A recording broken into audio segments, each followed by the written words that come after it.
사사 드보라가 주는 교훈이라는 제목으로 구독자 수요 특강 이어가도록 하겠습니다. 자, 우리가 아주 공부하고 있는 내용이 구속사 시리즈 3권의 내용인데요. 마태복음 1장 예수 그리스도의 족보에 관한 내용이죠. 우리가 이미 배운 대로 이 마태복음 1장 예수님의 족보에서 생략된 두 부분이 있어요. 첫 번째는 애굽 생활 430년 대부분이 빠져 있고요. 두 번째는 사사시대 340년 가운데 약 300년에 해당하는 인물들이 다 빠져 있는 것을 볼 수가 있죠. 왜 빼셨습니까?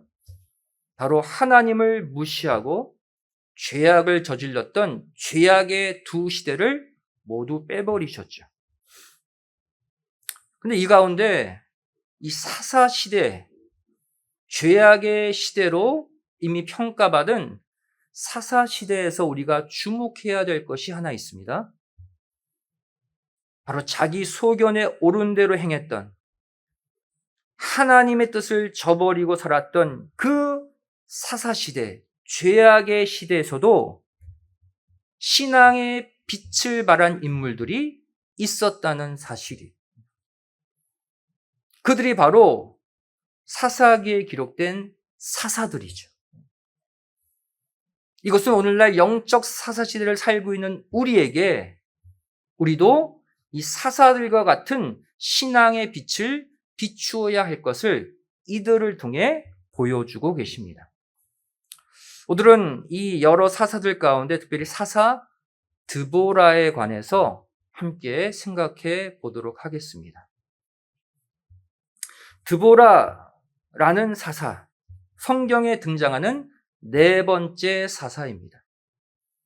특별히 성경은 이 드보라를 가리켜서 에브라임 지파 사람의 한 아내였다라고 기록하고 있어요. 사사기 4장 4절 말씀 보시면 그때 랍비돗의 아내 여선지 드보라가 이스라엘의 사사가 되었다 그랬어요. 드보라는 독특한 특징을 갖고 있습니다. 여자예요. 또 한 남편의 와이프예요. 그런데 이스라엘을 구원한 위대한 사사가 되었다. 이곳에 계신 여자 성도님들, 여러분에게도 드보라의 사명이 있는 줄로 믿습니다. 드보라, 모든 이 땅의 어떠한 부류의 사람들도 하나님께서 크게 사용할 수 있다는 것을 보여주고 있는 거예요. 이 사사 드보라가 등장했을 때의 시대상, 그 시대상을 사사기 5장 7절은 한 절로 표현하고 있습니다. 이스라엘의 관원이 그치고 그쳤다. 그때 나 드보라가 일어났다. 이 사사 드보라가 사역했을 때의 시대의 모습이에요. 언제 드보라가 일어났대요? 이스라엘의 관원이 다 사라졌을 때다. 이 관원이라는 단어, 히브리어 페라존이라는 단어입니다. 구약을 헬라어로 번역한 70인역을 보면 이 페라존을 능력 있는 자, 통치자 이렇게 번역하고 있어요. 다시 말해 사사 드보라가 사역할 당시에 특징이 하나 있다. 무엇입니까? 그 당시 이스라엘 안에 하나님의 뜻을 위해 일할 능력 있는 통치자, 신앙의 리더가 한 명도 없었다는 거예요. 그때 누가 일어났다? 그때 드보라가 일어났다. 암울한 시대죠. 하나님의 일꾼이, 능력 있는 일꾼이 단 한 명도 없는 시대였다는 거예요. 이때 드보라는 하나님의 뜻을 위해 여자의 몸으로, 그것도 한 남편의 아내의 신분으로 분연히 일어났습니다. 그리고 이뿐만이 아니라 주저하고 머뭇거리고 있던 당시 군대 장관격의 사람 바락도 드보라가 일으켜 세워줬어요. 사사기 4장 8절 9절 말씀 보시면 이 드보라와 바락과의 대화가 나와요. 드보라는 여자 한 남편의 아내의 신분이었고요. 바락은 이 당시 군대 장관격의 사람이었어요.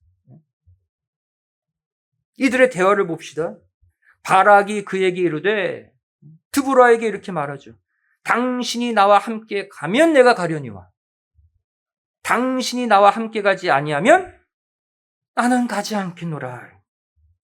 가로되 내가 반드시 너와 함께 가리라. 그러나 내가 이제 가는 일로는 영광을 얻지 못하리니 이는 여호와께서 시스라를 여인의 손에 파실 것입니다 하고 드보라가 일어나 바락과 함께 게데스로 가니라 그랬어요. 바락이 말하죠. 드보라요, 당신이 가면 가고 당신이 안 가면 전 못 갑니다 그랬어요. 드보라가 일어나서 바락을 끌고 갔다. 또 사사기 4장 14절 말씀 또 보시면 드보라가 바락에게 이르되 일어나라. 이는 여호와께서 시스라를 내 손에 붙이신 날이라. 여호와께서 너의 앞서 행하지 아니하시느냐. 이에 바락이 1만 명을 거느리고 다볼산에서 내려갔다. 계속 어떤 장면이 반복되고 있습니까? 드보라가 말하니까 그때 움직여요, 바락. 드보라가 지시하지 않으면 바락이 움직이지 못해요. 또 사사기 5장 7절 말씀 보시면 이스라엘의 관원이 그치고 그쳤더니 나 드보라가 일어났고 내가 일어나서 이스라엘의 어미가 되었도다. 지금 제가 읽었던 사사기 4장 8절 9절 또 사사기 4장 14절 또 사사기 5장 7절 이 세 구절에 공통적으로 등장하는 동사가 하나 있습니다. 무엇입니까? 일어나다. 드보라가 일어나. 또 드보라가 바락에게 일어나라 그랬죠. 나 드보라가 일어났고 내가 일어났다. 일어나다라는 동사가 유독 이 드보라 사건에 반복되고 있는 것을 볼 수가 있어요. 이 일어나다라는 단어 히브리어 쿰이라는 단어를 번역했습니다. 일어나다, 세우다 이런 뜻이에요. 이 드보라에 대해 공통적으로 사용된 일어나다라는 표현은 오늘날 영적 사사시대를 살고 있는 우리들에게 어둠의 권세를 이길 수 있는 중요한 비결을 알려주고 있습니다. 우리가 오늘날 사사 드보라와 같이 영적 사사시대를 헤쳐나가려면 반드시 히브리어 쿰, 일어남의 역사가 있어야 된다는 거예요. 그렇다면 누가 이 영적 암흑시대, 영적 사사시대에 드보라처럼 분연히 일어날 수 있을까요? 일어나서 어둠의 권세를 물리칠 수 있을까요? 바로 하나님의 세미한 음성을 듣는 자가 일어날 수 있다고 성경은 말씀하고 있습니다. 결론적으로 말하면 내 힘으로는 못 일어나요. 이 세상의 어둠의 무게에 눌려서 우리 힘으로는 절대로 일어날 수 없습니다. 반드시 하나님의 세미한 음성을 듣고 그 음성을 붙잡는 자만이 일어날 수 있는.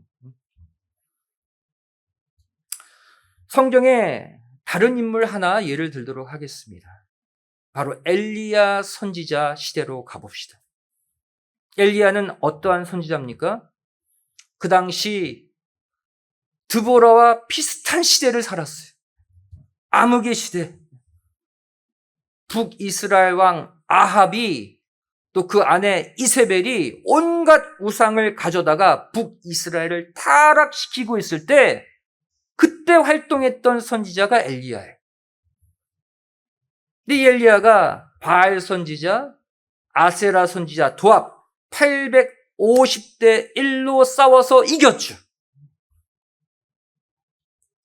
이 승리 후에 아합 왕의 아내 극악한 이세벨이 수많은 군사를 풀어서 엘리야를 죽이려고 했어요. 그때 엘리야는 큰 낙심에 빠지게 됩니다. 사사 드보라 때와 똑같은 상황이에요. 함께 싸울 믿음의 동역자가 한 명도 없는 때였어요. 똑같아요. 이 암울한 시대 때 하나님이 엘리야에게 어떻게 하셨습니까? 나 혼자밖에 없어요. 이세벨이 군사를 풀어서 쫓아와요. 이때 하나님은 엘리야에게 일어나라, 일어나라 연거푸 말씀하셨어요. 열왕기상 19장 5절 말씀 보시면 로뎀나무 아래 누워 자더니 천사가 어루만지며 이르되 일어나서 먹으라 하는지라 그랬죠. 낙심에 빠져 힘없이 누워있는 엘리야에게 일어나서 먹으라 그랬어요. 이에 대한 엘리야의 반응, 열왕기상 19장 6절 말씀 보시면 본즉 머리맡에 숯불에 구운 떡과 한 병 물이 있더라. 이에 먹고 마시고 다시 누웠다 그랬어요. 일어나라 그랬잖아요. 근데 엘리야는 이때 일어나서 먹은 것이 아니라 그냥 어설프게 누워있는 자세에서 대충 앉아서 먹고 또다시 누운 거예요. 완전히 이때까지 일어나지 못했습니다. 이에 열왕기상 19장 7절 말씀 보시면 다시 엘리야에게 말씀하시죠. 여호와의 사자가 또다시 와서 어루만지며 이르되 일어나서 먹으라. 내가 길을 이기지 못할까 하노라. 여기서 핵심 포인트가 뭐예요? 그냥 먹지 말고 일어나서 먹으라는 거예요. 이 두 번째 음성에 열왕기상 19장 8절 말씀 보시면 이제 엘리야가 어떡합니까? 이에 일어나 먹고 마시고 드디어 일어났어요. 그리고 그 식물의 힘을 의지하여 40주 40야를 행하여 하나님의 산 호렙에 이르니라. 이전까지는 슬픔에 빠져 누워만 있었던 엘리야가 여기 보시면 식물의 힘을 의지하여 일어났다 그랬죠. 엄밀히 말하면 하나님의 말씀의 힘을 의지한 거예요. 순간 엘리야가 어떻게 됐습니까? 40주 40야를 행해도 피곤치 않는 존재가 되었어요. 그리고 어디에 도착합니까? 하나님의 산 호렙. 호렙산은 어떤 산이에요? 신의 산이에요. 신의 산. 과거 모세를 통해 십계명과 율법이 선포된 곳. 이스라엘 백성들을 언약 백성으로 인쳐주신 곳. 그 사명지에 도착하게 됩니다. 이렇게 힘을 얻어 새로운 사명지로 갈 수 있었던 이유가 바로 뭐예요? 일어나서 먹었기 때문이에요. 그 결과 힘을 내어서 새로운 사명지로 갈 수 있게 된 거예요. 이후에 엘리야에게 어떠한 사건이 일어납니까? 열왕기상 19장 11절, 12절의 현상이 그 다음 엘리야에게 펼쳐져요. 여호와 앞에 크고 강한 바람이 산을 가르고 바위를 부수나 바람 가운데 여호와께서 계시지 아니하며 바람 후에 지진이 있으나 지진 가운데도 여호와께서 계시지 아니하며 또 지진 후에 불이 있으나 불 가운데도 여호와께서 계시지 아니하더니 불 후에 세미한 소리가 있는지라. 이 현상 후에 하나님은 엘리야에게 뭐라고 말씀하십니까? 일어나 먹은 후 엘리야의 영안이 열렸어요. 그 하나님의 영적인 메시지가 이때 들리기 시작합니다. 그 메시지가 바로 열왕기상 19장 18절의 메시지. 그러나 내가 이스라엘 가운데 몇 명? 7,000명을 남기리니 다 무릎을 바알에게 꿇지 아니하고 다 그 입을 바알에게 맞추지 아니한 자니라. 엘리야, 너 혼자가 아니라는 거예요.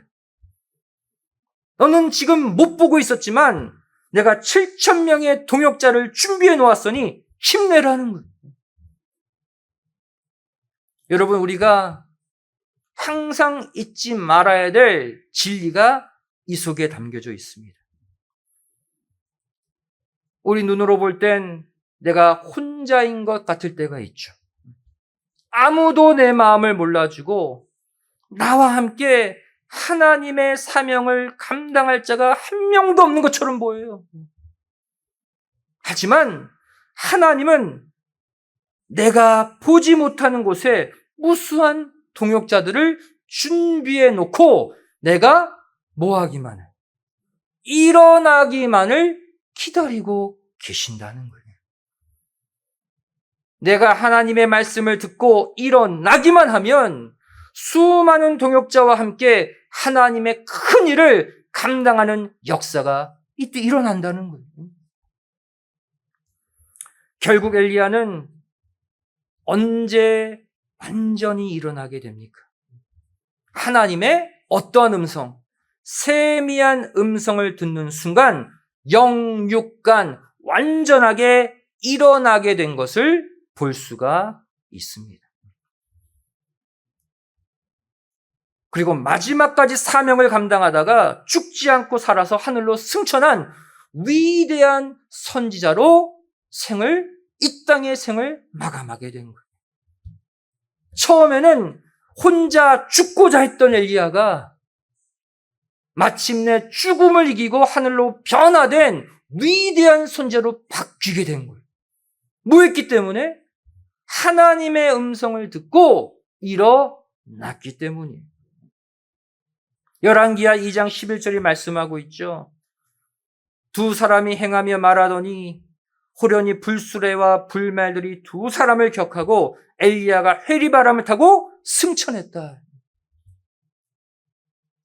여러분, 이 땅에 큰 바람과 같은, 지진과 같은, 불과 같은 수많은 현상들의 수많은 사람들이 거기에 눈을 두고 있죠.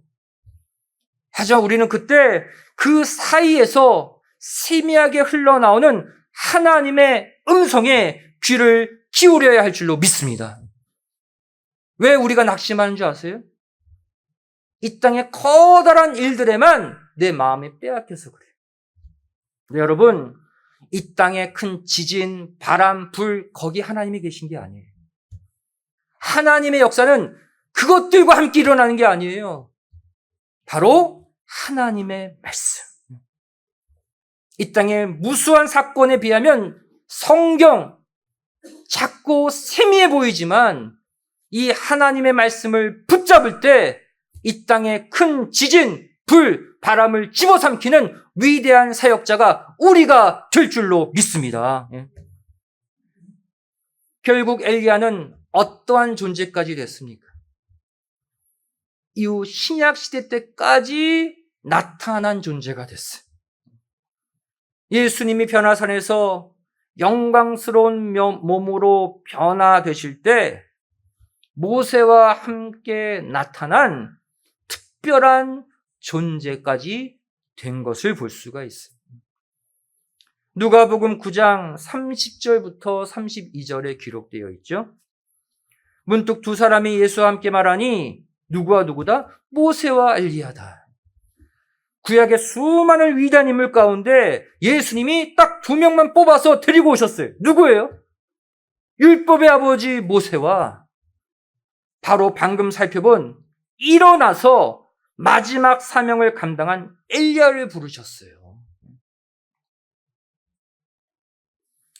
사랑하는 성도 여러분, 지금은 엘리야 때와 같습니다. 드보라 때와 같아요.